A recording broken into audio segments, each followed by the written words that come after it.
হযরতে বেলাল রাদিয়াল্লাহু তাআলা আনহু মনের ব্যথা বেদনা নিয়ে ইশার নামাজ পড়ে গুটি গুটি গুটি গুটি গুটি গুটি গুটি গুটি পায়ে বাড়ির দিকে রওনা দেয়। দেখতে পাওয়া গেল বাবা হযরতে বেলাল রাদিয়াল্লাহু তাআলা আনহু গুটি গুটি পায়ে যখন বাড়ি যায় মনের মধ্যে পাহাড় সমান ব্যথা বেদনা। হযরতে বেলাল রাদিয়াল্লাহু তাআলা আনহু আর ব্যথা বেদনা নিয়ে রাত্রেতে আর ঘুমায় না। হযরতে বেলাল রাদিয়াল্লাহু তাআলা আনহু রাত্রেতে যখন ঘুমায় না হযরতে বেলাল নামাজের পাটি নিয়ে আল্লাহর ইবাদত করে আল্লাহর ইবাদতে মশগুল হয়ে যায়। আল্লাহর কাছে দরখাস্ত করলো, আল্লাহ পাক রব্বুল আলামিন, আল্লাহ পাক আমার জবানটা তো এমনটা ছিল না। আল্লাহ পাক আল্লাহ তাআলা আমি যখন দুনিয়ার জমিনে এসেছিলাম আমার জবানটা তো এমন ছিল না, আমার জবানটা তো মানুষের মতো ভালো ছিল। কিন্তু আল্লাহ পাক আমি যেদিন ইসলাম ধর্ম গ্রহণ করেছি আমি যেদিনে আল্লাহ আপনাকে ভালোবেসে আমার অন্তরের মধ্যে আমি বেলাল জায়গা দিয়েছি, আপনার নবীকে আমি বেলাল আমার অন্তরের মধ্যে জায়গা দিয়েছি। আল্লাহ পাক ওই বেঈমানেরা তো আমার জিহ্বাটা নষ্ট করে দিয়েছে, আমার জবানের মধ্যে গরম পেরেক ঢুকিয়েছে, আমার জবানের মধ্যে গরম রড গরম করে দিয়েছে। উমাইয়া এবং তার চালা চামটারা আমার জবানটা নষ্ট করে দিয়েছে। আল্লাহ পাক আমি তো ইচ্ছা করে অমন আজান দেই না। আল্লাহ পাক আমাকে মুয়াজ্জিন থেকে বাদ দিয়েছে। আল্লাহ পাক আমি দীর্ঘ এতদিন ধরে মুয়াজ্জিনি করি কিন্তু আমার মুয়াজ্জিন থেকে বাদ দেয় না। ও রব্বুল আলামিন, আল্লাহ পাক আমি আযান দিলে আমার আযান শুনে আল্লাহ নবী সাহাবীরা তারা এসে মসজিদে নামাজ আদায় করে, আমার আযানে আল্লাহর নবী ইমামতি করে নামাজ পড়ায়। আজ থেকে আমার নবীকে দেখতে পাবো না। আমি যখন আযান দিই হাইয়া আলাস সালাহ আমি এদিকে তাকাই, আবার হাইয়া আলাল ফালাহ বলে আমি ওদিকে তাকাই। আমি আযান দেওয়ার মাধ্যমে আমার নবী মুহাম্মদকে দেখতে পেতাম, আমার নবী মুহাম্মদকে দেখতে পেতাম। আল্লাহ পাক আজ থেকে আমি আমার রাসূলকে দেখতে পাবো না। আল্লাহ পাক আমি বেলাল এটা মানতে পারলাম না। বলুন সুবহানাল্লাহ। হযরতে বেলাল বলছে আজ থেকে আমি আমার রাসূলকে দেখতে পাবো না। আমি আজান দিলে আমার আজানে আমার জাহানের জাহান, আমার প্রাণের প্রাণ, আমার কলিজার নবী, আমার সোনার নবী ইমামতি করত। আল্লাহ আমি আজান দিতে পারবো না, আল্লাহ আমার মুয়াজ্জিন থেকে বাদ দিয়ে দিল। আল্লাহ আমি বেলাল সহ্য করতে পারি না। এমন করে বলতে বলতে হযরতে বেলাল ফজর পর্যন্ত পৌঁছে গেল। নতুন মুয়াজ্জিন আযান দিল, নতুন মুয়াজ্জিন আযান দিল। বাবাজি আমার আমাদের মসজিদের মুয়াজ্জিন যখন আযান দেয় 20-30 মিনিট পর ফর্সা হয়ে যায় না, যায় না, যায় না, 20-30 মিনিট পর ফর্সা হয়ে যায়। কিন্তু হযরতে বেলাল রাদিয়াল্লাহু তাআলা আনহু তিনি নামাজের পাটি থেকে তখনও ওঠেননি, তখনও ওঠেননি। 20-30 মিনিট পার হয়ে গেল। হযরতে বেলাল মনের ব্যথা নিয়ে গুটি গুটি গুটি গুটি পায় মসজিদের এক কোণায় গিয়ে চুপচাপ বসে থাকলো। ও আমার ভাইজানেরা, আল্লাহ নবী সাহাবী হযরতে বেলাল রাদিয়াল্লাহু তাআলা আনহু আযান হয়ে যাওয়ার পর গুটি গুটি গুটি গুটি গুটি গুটি পায় মসজিদের এক কোণের দিকে বসে আর মন মনটা বড় খারাপ। হযরতে বেলাল রাদিয়াল্লাহু তাআলা আনহু তিনি মসজিদে কোণে বসে মনের ব্যথা বেদনা নিয়ে মাথাটা নিচু করে বসে রইল। আযান দেওয়া হয়ে গেল, আধা ঘন্টা হয়ে যায়, 1 ঘন্টা হয়ে যায়, কিন্তু ফরসার হয় না। আল্লাহর নবী মসজিদে চলে আসলো, কি ব্যাপার এখনো কি আযান হয়নি, ফরসা কেন হয় না? আল্লাহর নবীকে বলল, ইয়া রাসূলুল্লাহ, ইয়া হাবিবাল্লাহ, আযান তো 1 ঘন্টা আগে হয়ে গেছে, ফরসা কেন হয় না? আমরা কিছু বুঝতে পারি না। আমার আল্লাহ পাক রব্বুল আলামিন ফেরেশতা জিবরাইলকে পাঠিয়ে দিল, ও ফেরেশতা জিবরাইল, জলদি করে জমিনে চলে যাও, আমার হাবিবকে গিয়ে বলো নতুন সুরের মুয়াজ্জিন আযান দিয়েছে। আর নয়, আমার হাবিবকে গিয়ে বলো আজকে দেখি মসজিদ নববীতে আযান হয় না। কি হয় না? ফেরেশতা জিবরাইলকে বলল, জিবরাইল যাও তো, গিয়ে দেখো তো আজকের কেন আযান দেয় না। আল্লাহ পাক রব্বুল আলামিন ফেরেশতা জিবরাইলকে যখন পাঠিয়ে দিল, ফেরেশতা জিবরাইল চলে আসলো। ফেরেশতা জিবরাইল চলে এসে আল্লাহ নবীকে সালাম দিচ্ছে, আসসালাতু আসসালামু আলাইকা ইয়া রাসূলুল্লাহ, ইয়া হাবিবাল্লাহ, ইয়া রাসূলুল্লাহ, ইয়া হাবিবাল্লাহ, আজকের কি মসজিদে আযান হয় না? আল্লাহ নবী ওই সময় বলে, আযান হয়ে গিয়েছে তো, 1 ঘন্টা হয়ে গেল। আল্লাহ নবীকে বলে, ইয়া রাসূলুল্লাহ, ইয়া হাবিবাল্লাহ, আজকের আযান হয়েছে কিনা আমার আল্লাহ বুঝতে পারে না। আমার আল্লাহ পাক ফেরেশতা জিবরাইলকে বলল, ও ফেরেশতা জিবরাইল, আমার হাবিবকে বলো যদি বেলাল আযান না দেয়, কিয়ামত পর্যন্ত আমি আর আকাশে সূর্যের আলো বার করব না। জোরে তাকবীর দাও, নারায়ে তাকবীর, একটু জোরে দাও, নারায়ে তাকবীর, নারায়ে তাকবীর। কি বলছে? ও জিবরাইল, আমার হাবিবকে বলো যদি আমার সেই বেলাল যদি আযান না দেয়, আমি কিয়ামত পর্যন্ত আমি কোনো সূর্যের আলো তুলব না, আর পৃথিবীর জমিনে সূর্যের আলো আর মানুষকে দেখাবো না, মানুষ অন্ধকারেই থেকে যাবে। ও আমার ভাইজানেরা, আল্লাহর নবী ফেরেশতা জিবরাইলের এই কথা শুনে বলল, আল্লাহ নবীকে বলল, ফেরেশতা জিবরাইল বলল, ইয়া রাসূলুল্লাহ,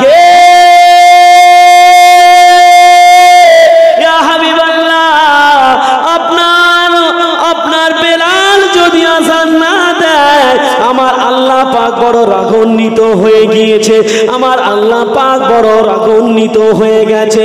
ইয়া রাসূলুল্লাহ, ইয়া হাবিবাল্লাহ, আপনি যদি আপনার বেলালকে আযান না দিতে বলেন, আল্লাহ পাক কিয়ামত পর্যন্ত কোনো সূর্যের আলো বার করবে না। আল্লাহ নবী গুটি গুটি পায় হযরতে বেলালের কাছে চলে গেল।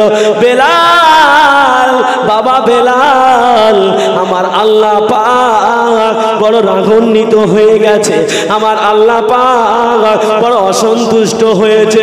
ও বাবা বেলাল, আমার আল্লাহ পাক তোমার উপরে এতটাই সন্তুষ্টি হয়ে গিয়েছে, তোমার উপরে এতটাই রাজি খুশি হয়েছে, তুমি যদি আযান না দাও, কিয়ামত পর্যন্ত আমার আল্লাহ পাক পৃথিবীর জমিনে সূর্যের আলো দেবে না। ও বাবা বেলাল, ও আমার সাহাবী বেলাল, তুমি রাগ করো না বেলাল, যাও জলদি করে আযান দিয়ে দাও, জলদি করে আযান দাও। তুমি যদি আযান না দাও, পৃথিবীর মানুষ অন্ধকারে থেকে যাবে। তুমি আযান দিয়ে তামাম পৃথিবীর মানুষের এই বিপদের হাত থেকে রক্ষা করে দাও। আল্লাহ নবীর কথা শুনে হযরতে বেলাল যখন আযান দেয়, হযরতে বেলালের আযান আমার আল্লাহ পাক আরশের উপর থেকে শুনতে পায়। হযরতে বেলাল রাদিয়াল্লাহু তাআলা যখন আযান দিয়ে দিল 20-30 মিনিট পর আল্লাহ পাক আবার ফরসা করে দিয়েছিলেন। জোরে 20-30 মিনিট পর আল্লাহ পাক ভরসা করে দিল। মানুষ বিলালের আজানে আজ পর্যন্ত আমরা সেই সূর্যের আলোটা পাচ্ছি। যদি বেলাল আজান না দিত আমরা এই অন্ধকারের মধ্যেই থেকে যেতাম। তাই বলবো বাবা, সেই নবীকে আমরা যদি ভালো না বাসি আমরা কিন্তু প্রকৃত মুমিন বলে দাবি করতে পারবো না। কিয়ামতের ময়দানে আল্লাহর রসুল কিন্তু আপনাকে চিনতে পারবে না। আপনি যদি রসুলকে ভালো না বাসেন, শুধু রসুলকে ভালোবাসলে হবে? রসুলের ভালোবাসার মধ্যে আপনার যেমনটা সাহাবীরা বেসেছিল এমনটা ভালোবাসা আপনার অন্তরের মধ্যে রাখতে হবে। দরুদ শরীফ আল্লাহুম্মা সাল্লি আলা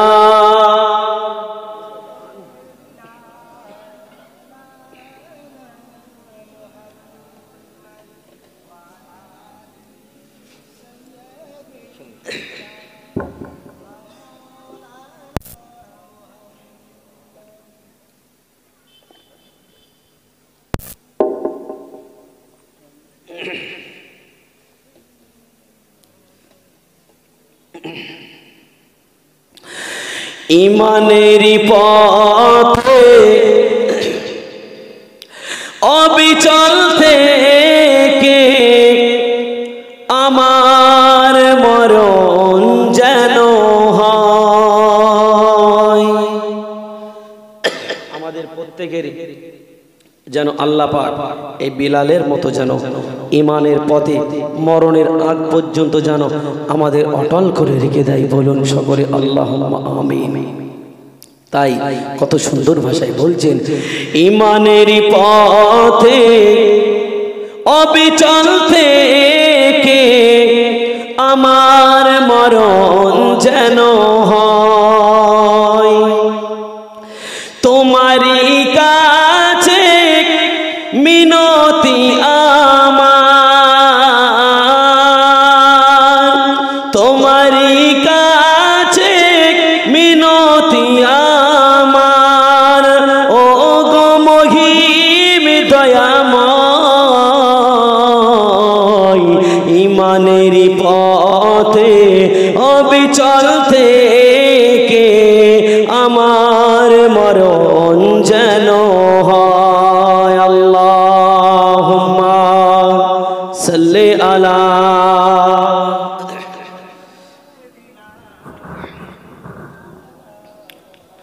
ওয়া আলা আলি সাইয়্যিদিনা।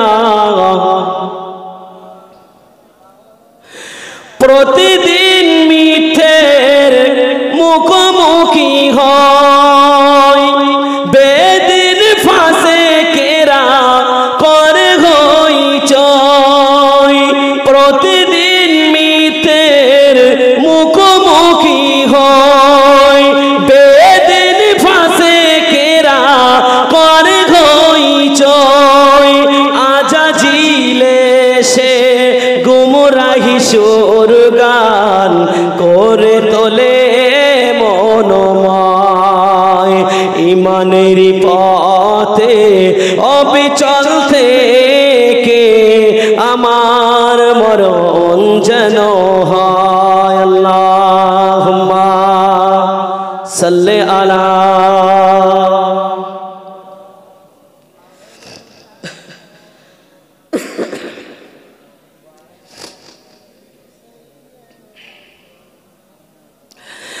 আধারের দুর্গম আঁকা বাঁকা পথ,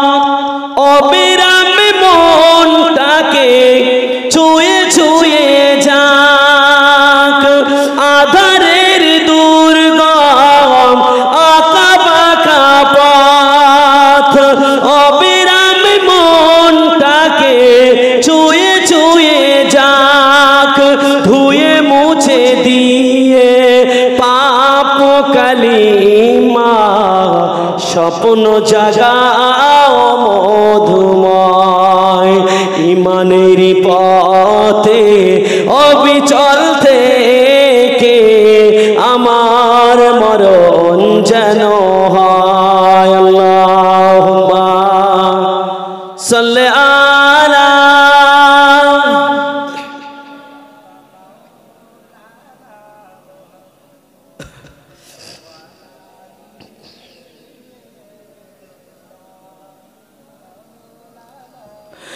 প্রতিদিন সত্যের অবিনাশী ডাক অবিরাম মনটাকে ছুঁয়ে ছুঁয়ে যাক প্রতিদিন সত্যের অবিনাশী ডাক অবিরাম মনটাকে ছুঁয়ে ছুঁয়ে যাক ধুয়ে মুছে দিয়ে পাপ কালিমা স্বপ্ন জাগাও মধুময় ইমানের পথে অবিচল থেকে আমার মরণ যেন হয় তোমারই কাছে মিনতি আমার তোমারই কাছে মিনতি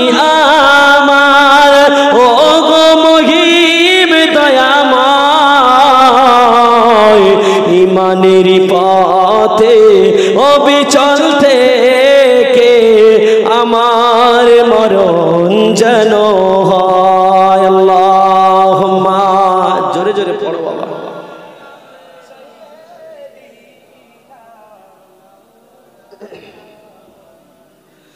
وعلى آله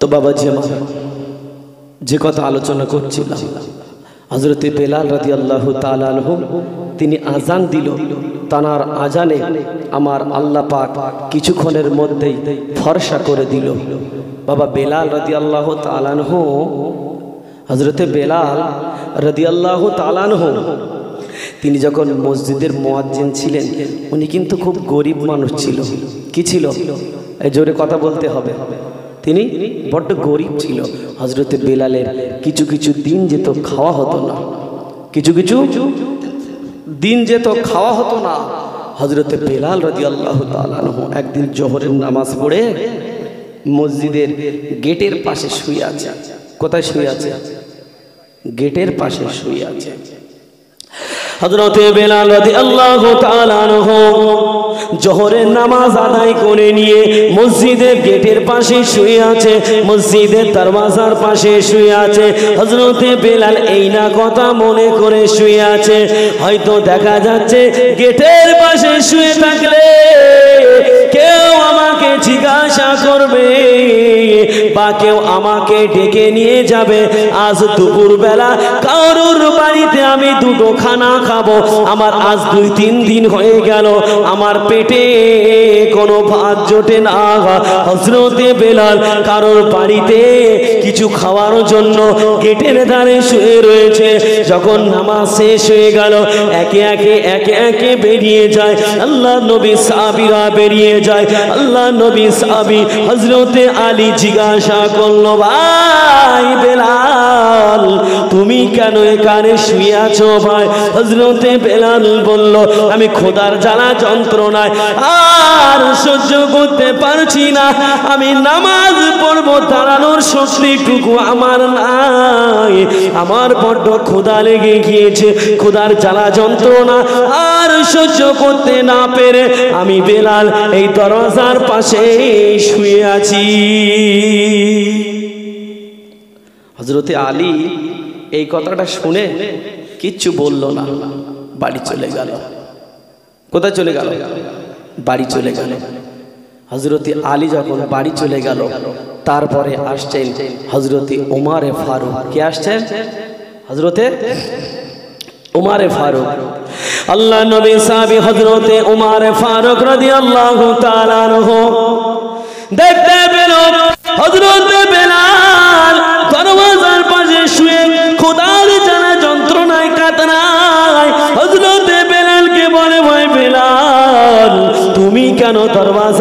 পাশে শুয়ে কাঁদো। হযরতে বেলাল বলে আমি খোদার জ্বালা যন্ত্রণা আর সহ্য করতে না পেরে আমি খোদার জ্বালা যন্ত্রণায় কাঁদি। হযরতে ওমরে ফারুক হুজুর তিনি কিছু না বলে মুখটা বুঝিয়ে বাড়ির দিকে চলে গেল। হযরতে আবু বকর হুজুর আসলো, হযরতে বেলালকে বলে ভাই তুমি কেন দরওয়াজার কাছে শুয়ে?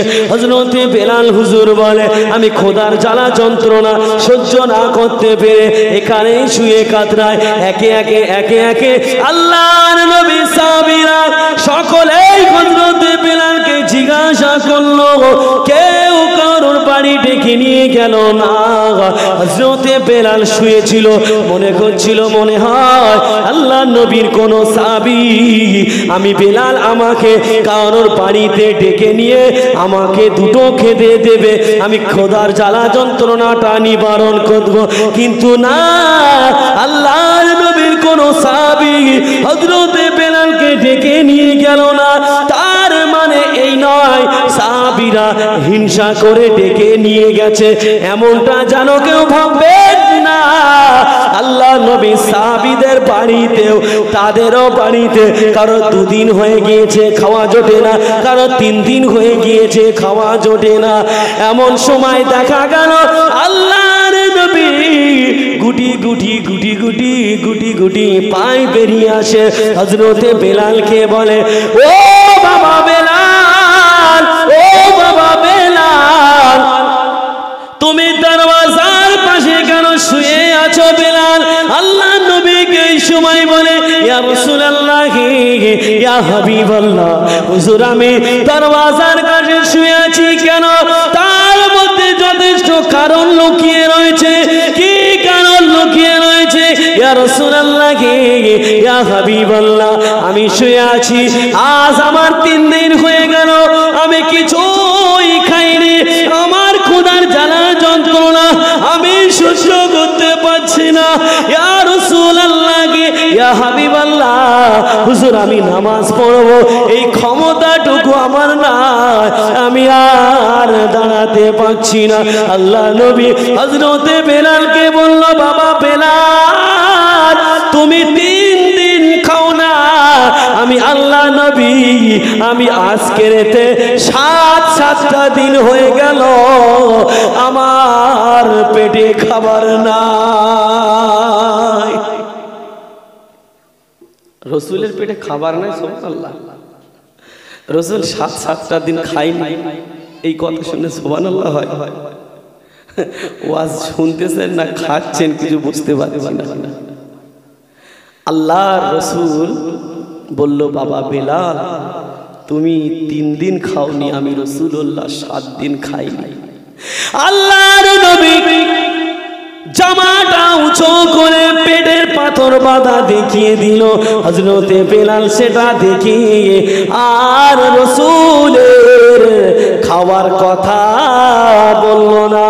আল্লাহ নবী বলল বাবা বেলাল তুমি এখানে শুয়ে থাকবে, কেউ যদি কোনো হাদিয়া নিয়ে আসে আমি রাসূলুল্লাহ ওই হাদিয়াটা আমার কাছে নিয়ে যাবে। রাসূল কি বলল?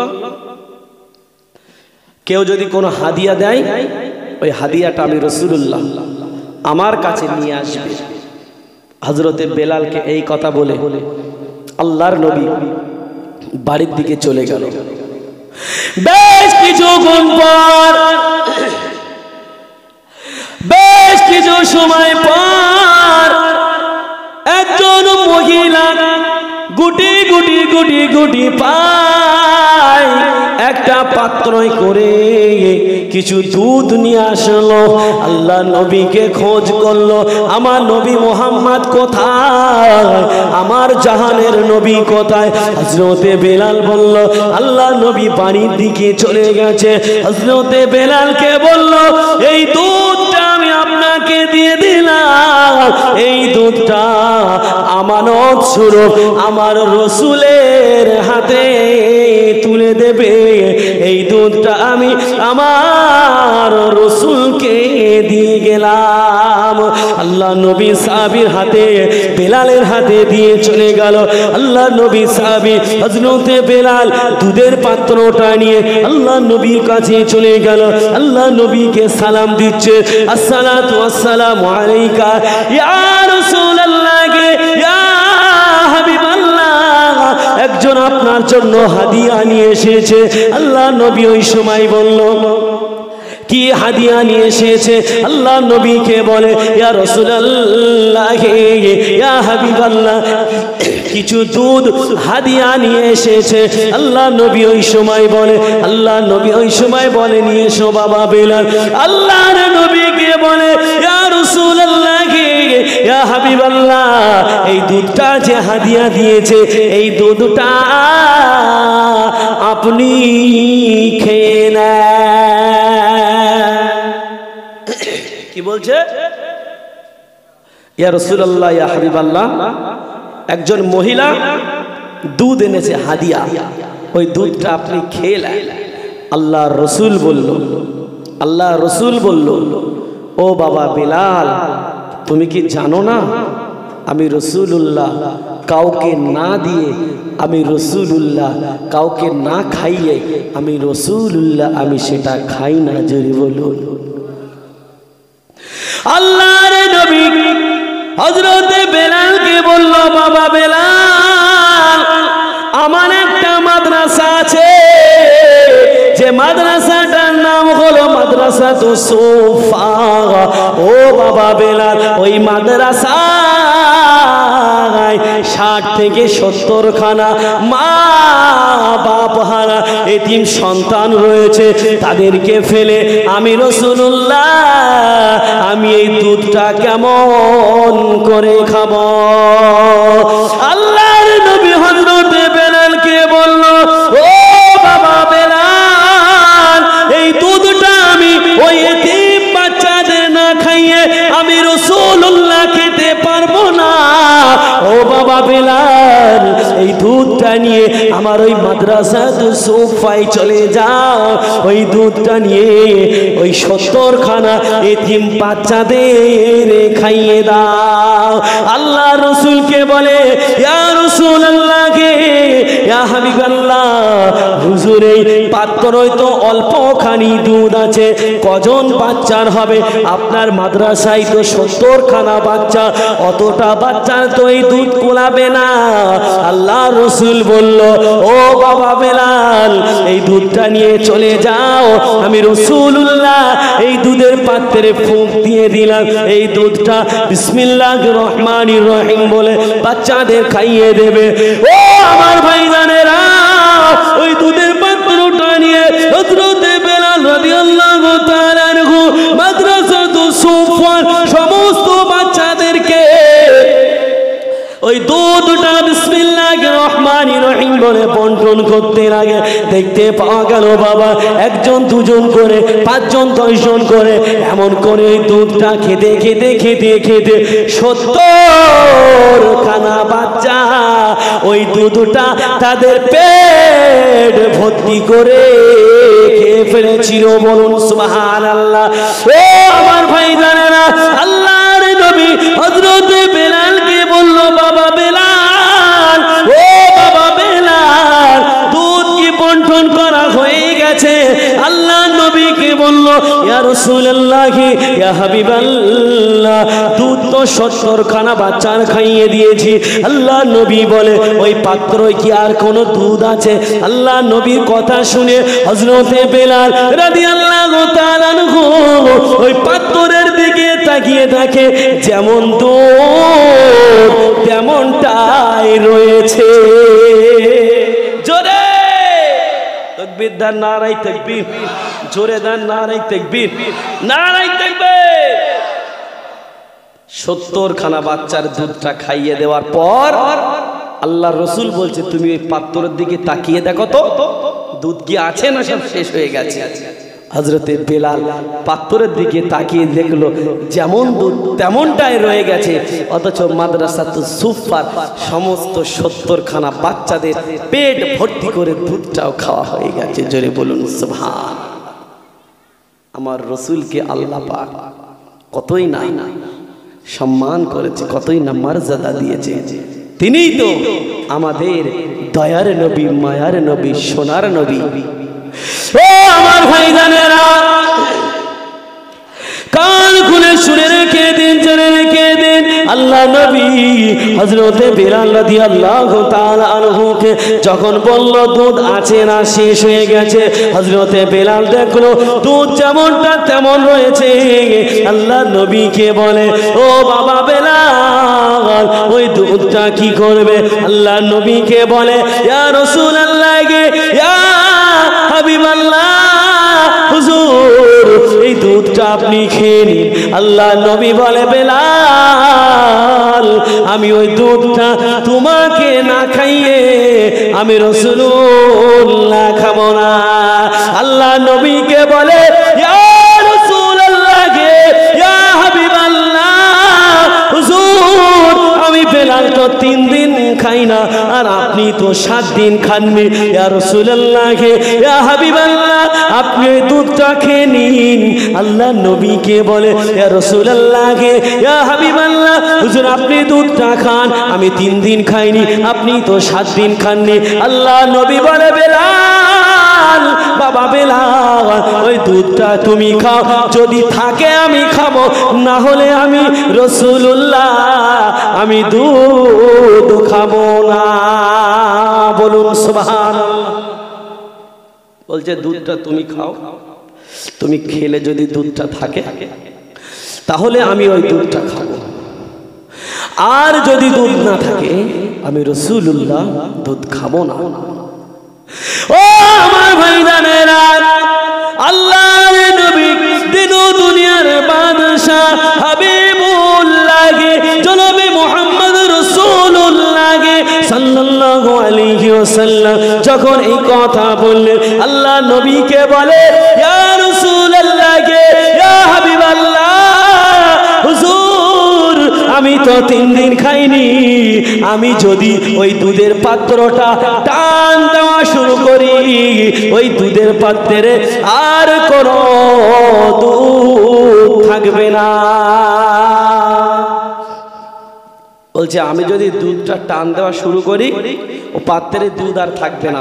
আমার পেটে এত ক্ষুধা, এত ক্ষুধা, আমার ক্ষুধার জ্বালা যন্ত্রণায় আমি ও দুধ, সমস্ত দুধ আমি খেয়ে ফেলবো, তবু আমার পেটের এক কোনাও ভরবে না, পেটের এক কোনাও ভরবে না। আল্লাহর রাসূল বলল, বেলাল তুমি দুধটা খাও, তোমার খেয়ে যদি থাকে আমি খাবো। ও আমার ভাইজানেরা, হযরত বেলাল রাদিয়াল্লাহু তাআলা আনহু ওই দুধটা এবারে টান দেওয়া শুরু করলো। দুধটা খেতে খেতে খেতে খেতে হযরত বেলাল রাদিয়াল্লাহু তাআলা আনহু তানার পেটটা ভরে গেল। হযরত বেলাল বলল, আমার পেট যে ভরে গিয়েছে, আমি এমন খাওয়া খাবো যেন আমার 1 সপ্তাহ আর খেতে না হয়। হযরত বেলাল রাদিয়াল্লাহু তাআলা আনহু দুধ এত খাওয়া খেয়েছিল, গলা এই পর্যন্ত উঠে গিয়েছিল, আঙুল দিলে দুধে হাত থেকে যাবে। ও আমার ভাইজানেরা, হযরত বেলাল রাদিয়াল্লাহু তাআলা আনহু আর দুধ খেতে পারে না। আল্লাহ নবী বলে, বাবা বেলাল দুধটা তুমি খেয়ে নাও। আল্লাহ নবীকে বলে, ইয়া রাসূলুল্লাহ, ইয়া হাবিবাল্লাহ, আমি আর দুধ খেতে পাচ্ছি না, আমি আমার গলা পর্যন্ত সাজিয়ে ফেলেছি, আঙুল দিলে দুধে হাত থেকে যাবে। ইয়া রাসূলুল্লাহ, ইয়া হাবিবাল্লাহ, আমি আর দুধ খেতে পাচ্ছি না। আল্লাহর নবী বলে, বেলাল এবারে দুধের পাত্রের দিকে তাকিয়ে দেখো, দুধ আছে না শেষ হয়ে গেছে। আল্লাহ নবীর কথা শুনে হযরত বেলাল দুধের পাত্রের দিকে তাকিয়ে দেখলো, যতটা দুধ ছিল আগের চাইতে আরো দুধ বেড়ে গিয়েছে। জোরে বলেন, আগের চাইতে দুধ বেড়ে গিয়েছে। হযরত বেলাল দেখে অবাক, কি সর্বনাশ, আমি খেলাম, আবার মনে করলাম যে এত টানা টানবো যেন আমার 1 সপ্তাহ খেতে না হয়, তেমনটাও সাজালাম, গলার হুড়কুনি পর্যন্ত দুধ উঠে গিয়েছে, আঙুল দিলে ঠেকে যাবে। কিন্তু তবুও দুধ শেষ হলো না, যেমনটা দুধ তার চাইতেও আরো বেড়ে গিয়েছে। আল্লাহ নবীর সঙ্গে এমন কিছু করতে করতে বেশ অনেক দিন হয়ে গেল। আল্লাহর নবী এমন একটা দিন আসলো, দুনিয়ার জমিন থেকে চিরবিদায় নিয়ে নিল। আল্লাহর নবী এবারে বিদায় নিয়ে নিল। বেশ অনেক দিন হয়ে গেল। আল্লাহ পাকের হাবিব চিরজনমের মতো দুনিয়া থেকে বিদায় নিও। আল্লাহর নবী যখন বিদায় নিল, দায়িত্ব আসলো হযরতে আবু বকর হুজুরের। কার দায়িত্ব আসলো? রাসূলের পরে দায়িত্ব কে পেয়েছিল? হযরতে আবু বকর হুজুর। এখন হযরতে বেলাল রাদিয়াল্লাহু তাআলা আনহু, আল্লাহর নবী মারা গিয়েছে বলে ওই যে সে আজান দিত আর কি করত? রসুলকে দেখতো, হাইয়া আলা সলাহ বলে তাকাতো, রসুলকে দেখতো। তো সে আল্লাহর নবীকে এত ভালোবাসতো, এত মহাব্বত করত। হযরতে বেলাল বলল, আমি আর এই মক্কার জমিনে আমি আর থাকবো না। যেখানে নবী নাই সেই শহরে হযরতে বেলালও নাই।